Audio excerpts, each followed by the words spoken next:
So I was trained to become a gymnast for 2 years in Hunan, China in the 1970s. When I was in the first grade, the government wanted to transfer me to a school for athletes, all expenses paid. But my tiger mother said, no. My parents wanted me to become an engineer like them. After surviving the Cultural Revolution, they firmly believed there's only one sure way to happiness, a safe and well-paid job. It is not important if I like the job or not. But my dream was to become a Chinese opera singer. That is me playing my imaginary piano. An opera singer must start training young to learn acrobatics. So I tried everything I could to go to opera school. I even wrote to the school principal and the host of a radio show. But no adults liked the idea. No adults believed I was serious. Only my friends supported me, but they were kids, just as powerless as I was. So at age 15, I knew I was too old to be trained. My dream would never come true. I was afraid that for the rest of my life, some second-class happiness would be the best I could hope for. But that's so unfair. So I was determined to find another calling. Nobody around to teach me?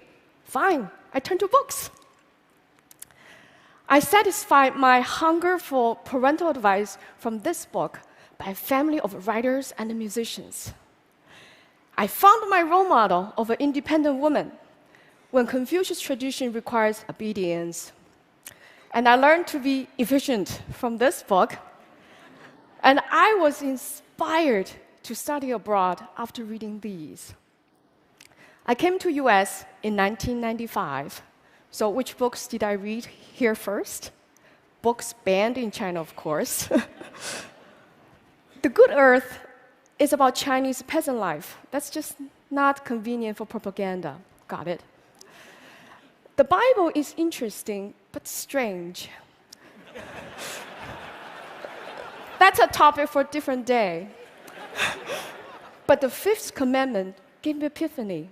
You shall honor your father and mother. Honor, I said, that's so different and better than obey. So it becomes my tool to climb out of this Confucius guilt trap and to restart my relationship with my parents. Encountering a new culture also started my habit of comparative reading. It offers many insights.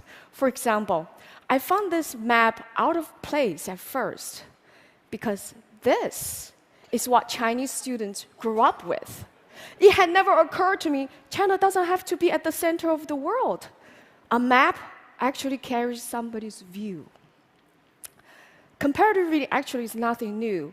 It's a standard practice in the academic world.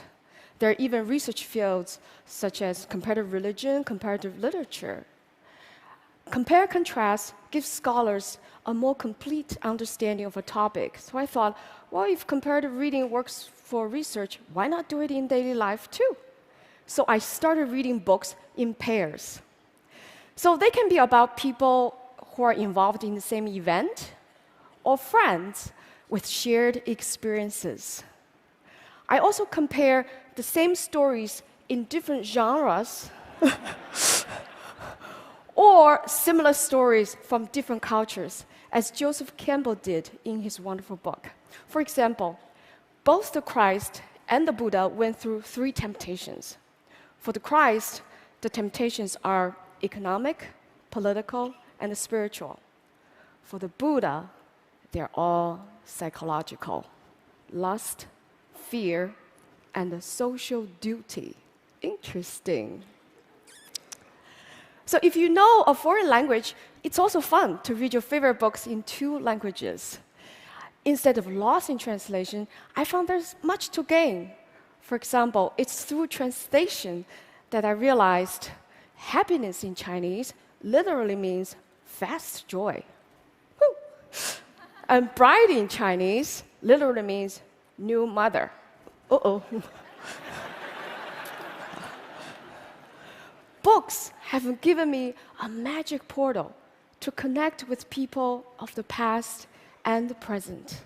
I know I shall never feel lonely or powerless again. Having a dream shattered really is nothing compared to what many others have suffered.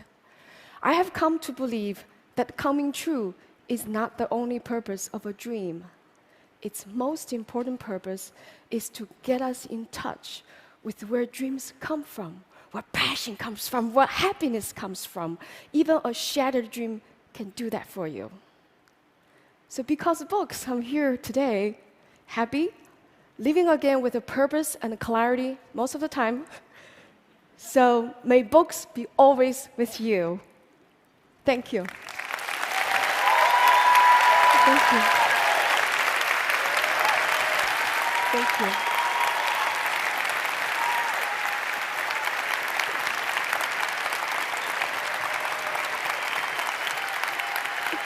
Thank you.